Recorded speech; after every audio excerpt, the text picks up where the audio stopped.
Welcome to Talking Business. I'm your host, Darcey Edwards with Queen Bee Leadership Training. Talking Business is just that.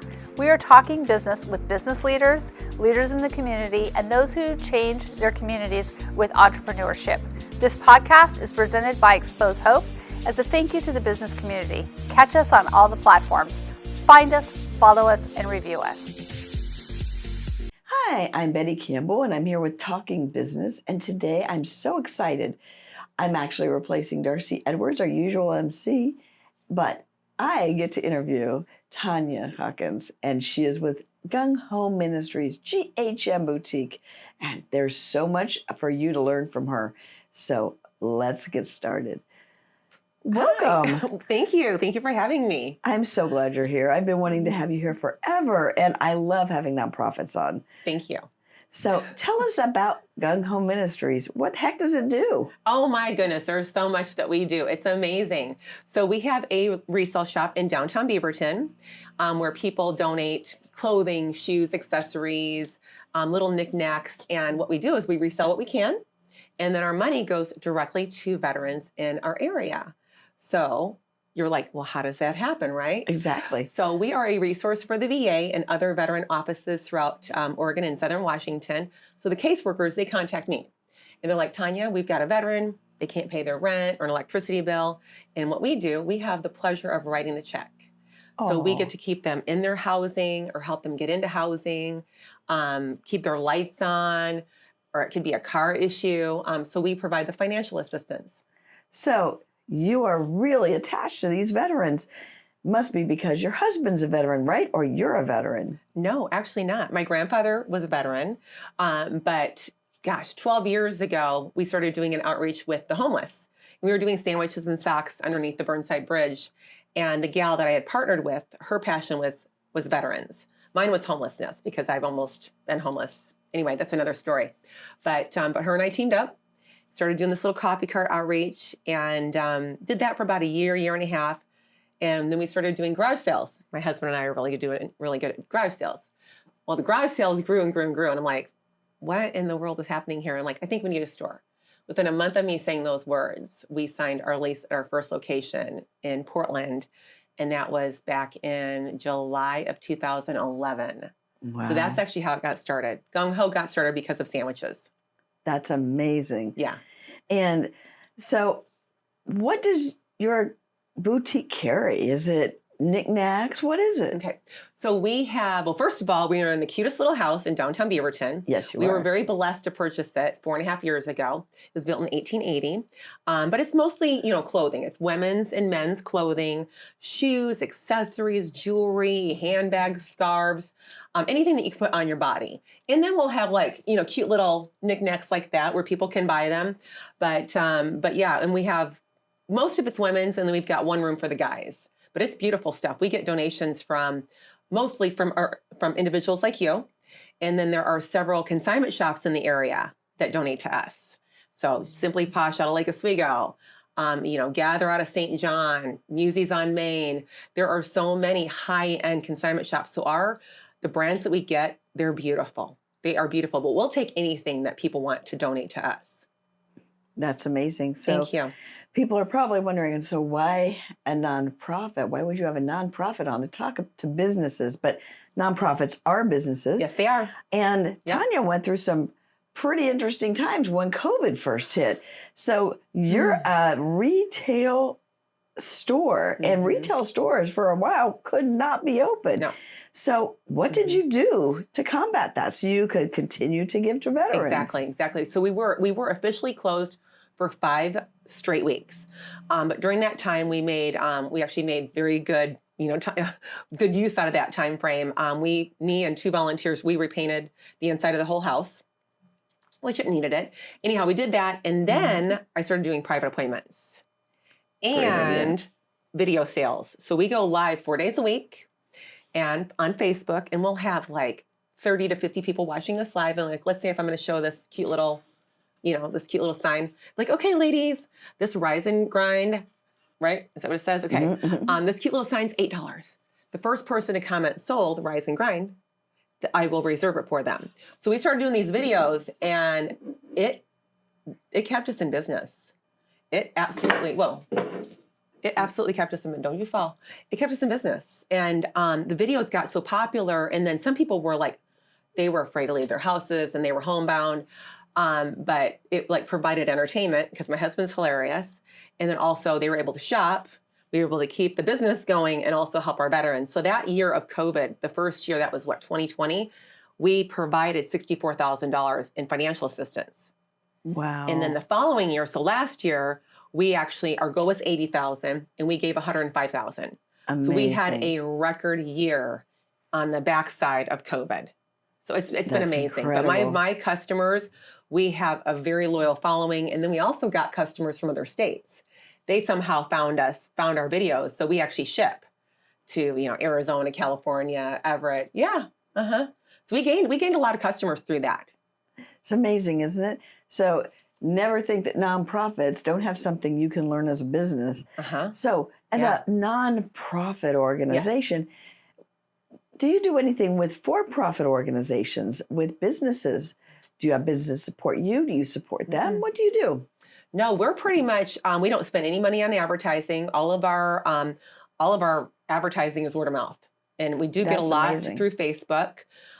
We get a lot of business through Facebook, but because of our location in downtown Beaverton, we're right by Beaverton High. We're right next to the swim center. We're 3 blocks from the Beaverton Farmers Market. And isn't that like the biggest farmers market in Oregon? So we get a lot of traffic from that, but we don't spend any money on advertising. None. That's incredible. Yeah. So you work with a lot of volunteers. Yes. So I know that you have people that put up all of your displays. You have people that come in and steam. Yes. And all of your fabrics are steamed and sanitized at the same time. And so you have all these amazing people that come in. How do you garner good non-paid employees? That is a great question. And, some of these gals I've had for 10 years, because we celebrated our 10th year last October. Some of these ladies, thank you. But yeah, some of them I've had for 10 years but most of them were customers. It's like they come in and they know they know our personality. And it's like, they'll just be like, well, I'd love to steam. I've got one gal, Val, I call her Vintage Val. All she wants to do is steam clothes. And then I've got Gina. Gina, all she wants to do is do the window displays. So it's really cool how people, like my volunteers, I don't make them do anything that they don't want to do. Whatever they're interested in, that's what I'm going to let them do. That's so I've amazing. got, Vi loves dealing with customers, and then she also prices. So every one of my volunteers has different gifts, and that is so helpful to me. I'm the only paid employee. And then our other expense is the mortgage.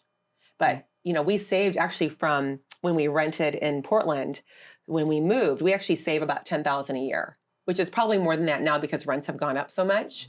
But our mortgage is half of what I was paying in rent. That's amazing. Yeah. So when you're looking at facilities, you feel it's better to own than to rent. Absolutely. Even with the cost of if an air conditioner goes out or needing to have it roofed, it's better? Yeah, absolutely. Because we don't have to worry about rental increases and we have an investment. So, we bought the house for $350 and now it's worth over $700. So Gung Ho, that's an investment for Gung Ho. So if we ever decide to sell or liquidate, any of that profit is going to go directly to veterans. Or if we moved, obviously, then that money, we'd take that money and put it down on another location. That's amazing. Yeah. So we're not just wasting money on rent. So if you could give one piece of advice there are so many new nonprofits out there that are businesses. We do have to keep our books. We have to do the same things business do. We're buying toilet paper. Absolutely. We're doing all those things. Yep. What advice would you give to a new nonprofit just starting out? Well, you just got to put it out there, and you got to let your friends know and say, this is what I need. Don't be afraid to ask for help. And it could be the basic things like toilet paper or, office supplies. Don't be afraid to ask for those donations, because that's the thing. People don't realize that it does cost money to run a nonprofit. It's still a business. We still got to pay for taxes. We are exempt from certain taxes, but like my paycheck, I still pay payroll taxes. So, but we just don't have to pay like a sales tax for the things that we sell because the profit is going to the veterans. And we're very what's really cool about how we run Gung Ho, and I have a board of directors. I've got board of directors. There's 4 of us, and they, they see our profit and loss and our bank statement every month. But it's like, it's amazing. It's amazing what, what we bring in. And when somebody makes a cash donation, because we do have some amazing donors, I'm not going to mention names, but there's one gentleman that donates at least $10,000 a year. 100% of that cash donation will go directly to the veterans, because the boutique covers all our expenses. The boutique pays for everything, and pays my salary, pays the mortgage, pays the taxes, pays the utilities. Everything above that goes to the veteran. Cash donations, 100% goes to the veterans.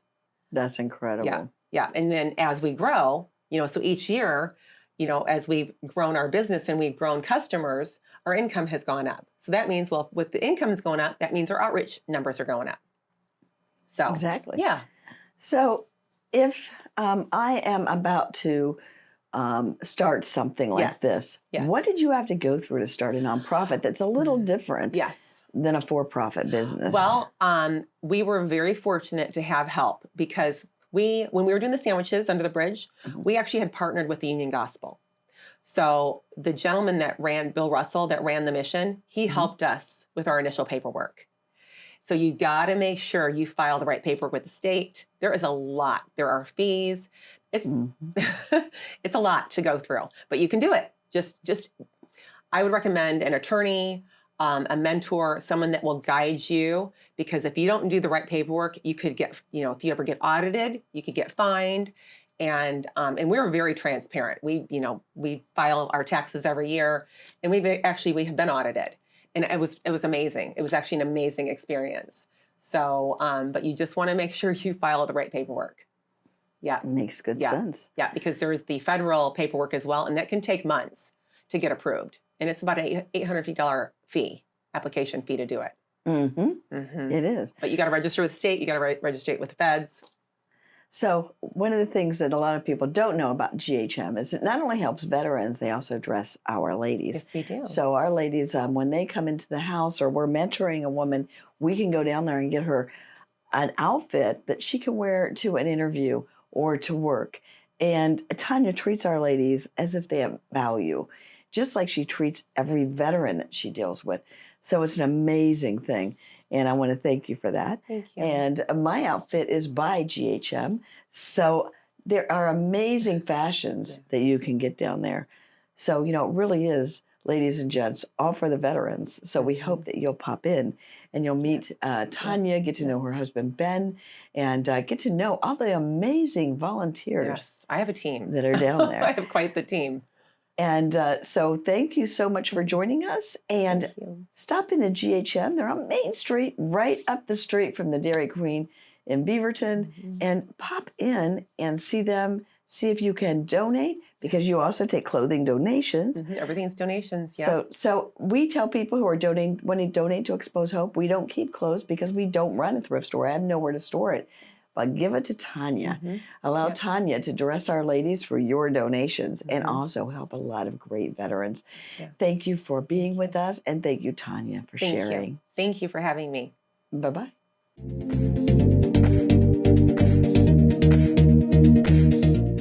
So the other night, I'm at home, and I hadn't eaten all day. I want to go out to dinner. We go down to a restaurant. We sit down. I get a call from one of our former clients. She has a customer at her place of business who's an obvious domestic violence victim, and she's come out of the life. So we were able to interrupt our dinner, run down, and help provide resources for this young woman. We provide resources such as connections to domestic violence resources, connections to housing, mentors, just safety. That's your donations at work. If you'd like to donate, go to www.xposehope.com/donate. That's XPOSCHOPE.com/donate. Thank you. Thank you for listening to Talking Business, brought to you by Xpose Hope. We can be found on all of your favorite podcast platforms, YouTube, iTunes, all of them. Also, be sure to like us, share us, and leave a comment. Who do you want to hear from? We want to know.